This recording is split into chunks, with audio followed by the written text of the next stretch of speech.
మా నాన్నంత భయపడేలా మీ అన్నయ్య ఏం చేశాడు?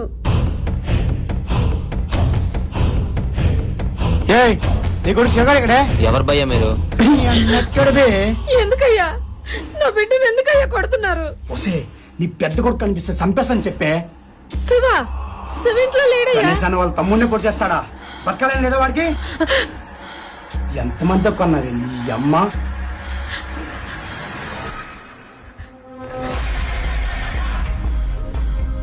మా అదిగో వచ్చా నీ పెద్ద కొడుకు. ఇవన్నీ చేసింది ఆవిడే. ఎవరు చేస్తారు? నువ్వు నచ్చిన వాళ్ళతో రోడ్ల మీద గొల్ల పెట్టుకుని వస్తే వాళ్ళేమో ఇంటికి వస్తారు. మమ్మల్ని ప్రశాంతంగా బతుకునేవా? ఏదో ఒక రోజు నీ వాళ్ళు మమ్మల్ని చంపేసేలా ఉన్నారా? ఎంతమంది కొన్నది నీ అమ్మ? వాళ్ళంతా నీచంగా మాట్లాడితే శివన్న ఊరికే ఉన్నాడా?